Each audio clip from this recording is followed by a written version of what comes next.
Assalamualaikum warahmatullahi wabarakatuh. Perkenalkan, nama saya Akila Izanur Afifah dengan NIM 2303080 dari kelompok 16. Kali ini saya akan membahas tentang perbandingan LAN kabel, access point, dan hybrid.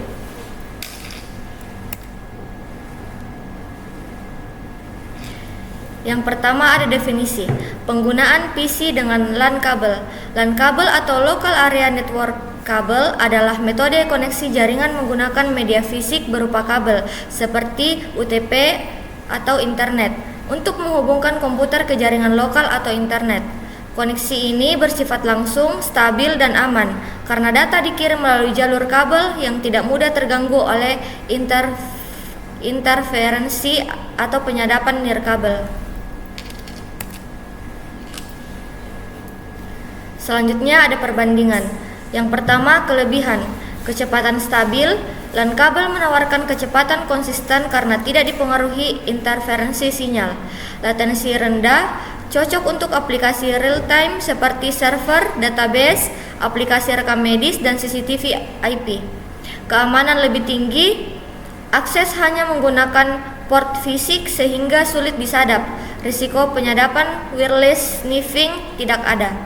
Minim gangguan, dan yang terakhir, tidak terpengaruh tembok, jarak, atau perangkat elektronik lain. Yang kedua ada kekurangan. Butuh infrastruktur fisik, memerlukan kabel UTP, ducting, patch panel, switch, biasa instalasi lebih besar. Mobilitas terbatas, komputer tidak bisa dipindah-pindahkan dengan mudah. Skalabilitas, butuh tambahan kabel dan port. Jika menambah banyak perangkat, harus menambah switch atau menambah jalur kabel. Sekian. Baik, perkenalkan, nama saya Aulia Diva Maharani dengan NIM 2303082. Baik, selanjutnya saya akan melanjutkan dari pembahasan teman kelompok saya, yaitu definisi. Dua, penggunaan PC dengan access point atau Wi-Fi. Access point adalah perangkat jaringan nirkabel yang memungkinkan komputer atau perangkat lain untuk terhubung ke jaringan menggunakan teknologi Wi-Fi. PC yang menggunakan akses Wi-Fi terhubung melalui sinyal radio tanpa kabel, sehingga memberikan mobilitas dan fleksibilitas, tetapi lebih rentan terhadap gangguan sinyal dan ancaman keamanan nirkabel. Adapun perbandingannya, yang pertama yaitu kelebihan. Adapun kelebihannya, yang pertama mobilitas tinggi, yang kedua perangkat dapat dipindahkan fleksibel tanpa terbatas kabel, yang ketiga instalasi lebih mudah dan cepat, yang keempat tidak memerlukan penarikan kabel panjang, yang kelima cocok untuk area luas dan banyak perangkat, yang keenam ideal untuk laptop, tabel, dan perangkat mobile lainnya, yang ketujuh biaya instalasi lebih rendah, dan yang kedelapan tidak memerlukan infrastruktur kabel yang kompleks. Dan adapun kekurangannya, yaitu yang pertama kecepatan tidak stabil, yang kedua dipengaruhi jarak, interferensi, tembok beton, dan jumlah pengguna.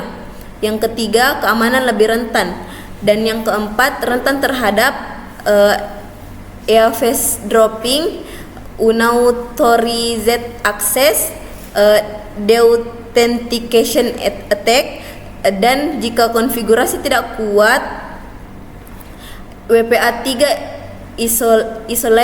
isolation atau firewall, resiko meningkat.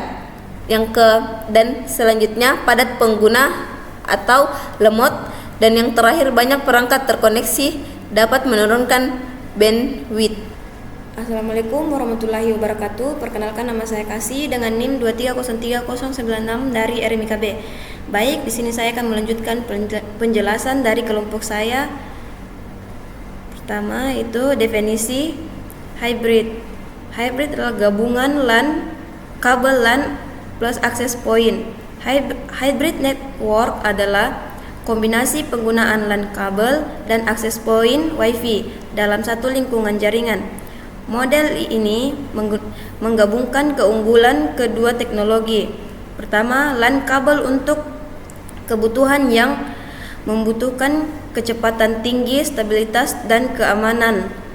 Kedua, Wi-Fi untuk perangkat yang membutuhkan mobilitas dan fleksibilitas. Mana yang lebih bagus, kabel Wi-Fi atau hybrid?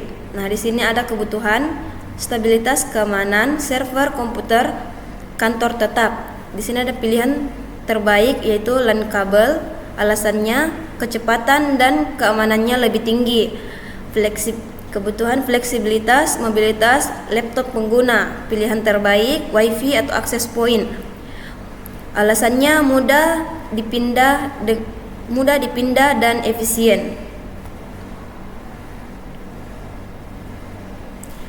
Rekomendasi paling ideal hybrid gabungan kabel plus Wi-Fi. Mengapa hybrid adalah pilihan terbaik? Pertama, mendapat kelebihan keduanya.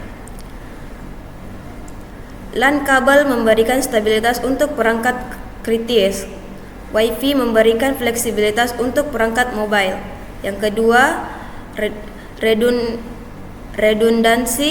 Yang ketiga, jika Wi-Fi bermasalah, perangkat penting tetap berjalan via kabel. Yang ketiga, optimal untuk lingkungan kerja modern. Selanjutnya, perangkat kantor, PC, printer, server, atau sampai kabel. Selanjutnya, laptop, smartphone, tablet, atau Wi-Fi. Skalabilitas lebih mudah. Selanjutnya, menambah perangkat, tinggal memilih jalur kabel atau Wi-Fi sesuai kebutuhan. Dan selanjutnya, keamanan lebih terkontrol. Dan terakhir, jaringan Wi-Fi dapat ditempatkan di LAN khusus yang terpisah dari LAN kabel. Assalamualaikum warahmatullahi wabarakatuh. Perkenalkan, nama saya Muhammad Frian Al-Husain dengan NIM 2303142 dari RMIKB dan juga dari kelompok 16 jaringan komputer. Pada kali ini saya akan membacakan terkait kesimpulan dan juga membahas terkait bagaimana LAN kabel ke unit yang ada di rumah sakit dan juga LAN access point yang ada di rumah sakit dan juga bagaimana metode hybrid di sebuah unit rumah sakit. Nah, adapun di sini kesimpulannya, yang pertama, LAN kabel cocok untuk kebutuhan stabil, cepat dan aman. Kedua, Wi-Fi atau access point cocok untuk mobilitas, fleksibilitas dan kemudahan instalasi. Dan yang ketiga, kombinasi hybrid adalah solusi paling optimal karena menggabungkan kekuatan dua teknologi, yaitu stabilitas kabel dan juga fleksibilitas Wi-Fi. Di sini saya akan memperlihatkan bagaimana desain terkait penggunaan LAN kabel di unit-unit rumah sakit. Nah, ini adalah desain penggunaan LAN kabel di unit-unit rumah sakit dari server menggunakan switch dari switch ke switch langsung masuk ke ruangan unit. Di sini dari server menggunakan kabel strike, switch ke server ke switch. Dari switch ke switch menggunakan kabel cross. Nah, dari switch masuk ke ruangan atau unit TPP, di sini menggunakan lagi switch. Begitupun juga ke semua unit menggunakan switch. Nah, dari switch ke masing-masing PC menggunakan kabel strike. Adapun selanjutnya untuk desain Wi-Fi atau access point, di sini dari server ke switch menggunakan kabel strike, dan dari switch ke switch seperti biasa menggunakan kabel cross, dan dari switch ke access point itu menggunakan kabel strike. Nah, dari access point ini bisa digunakan ke beberapa PC. dengan kapasitas tertentu. Nah, di sini misalnya unit TPP ada 4 PC, dia bisa terhubung ke satu akses point. Begitupun juga poliklinik ada 4 PC bisa terhubung dengan maksimal atau kapasitas 8 pengguna. Nah, di ruangan lain juga seperti begitu dengan kapasitas yang bisa diatur menggunakan WiFi dan juga login paspor dari tiap-tiap akses pointnya.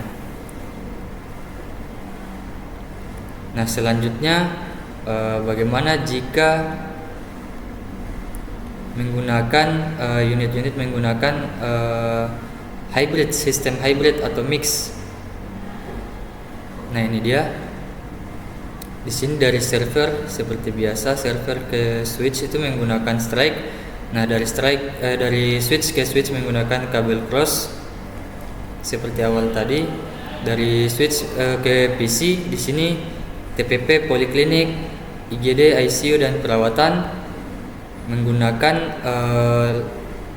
LAN kabel, dan khusus ruangan radiologi, laboratorium, ruang rekam medis, juga apotek, kasir, manajemen dan ruang IT di sini menggunakan access point. Alasan mengapa dari kelima unit yang menggunakan kabel tidak menggunakan access point karena jarak kabel maksimal kabel LAN itu yaitu 100 meter agar penggunaan jaringan tetap optimal. Nah, lebih dari 100 meter maka direkomendasikan menggunakan access point seperti pada desain Cisco ini yang telah dibuat. Dan rekomendasi yang kami sarankan dari kelompok kami itu menggunakan sistem hybrid dengan alasan LAN kabel memberikan stabilitas untuk perangkat kritis, sedangkan WiFi memberikan fleksibilitas untuk perangkat mobile. Jika WiFi bermasalah, perangkat penting tetap berjalan via kabel, optimal untuk lingkungan kerja modern. Perangkat kantor, PC, printer, server menggunakan kabel, laptop, smartphone, tablet menggunakan WiFi. Lebih mudah digunakan, menambah perangkat tinggal memilih jalur kabel atau WiFi sesuai kebutuhan masing-masing unit. Keamanan lebih terkontrol dan juga jaringan WiFi dapat ditempatkan di VLAN khusus yang terpisah dari VLAN kabel. Dari LAN kabel. Mungkin itu saja yang dapat kami sampaikan. Lebih dan kurangnya mohon dimaafkan. Saya akhiri. Wabillahi taufiq wal hidayah. Wassalamualaikum warahmatullahi wabarakatuh.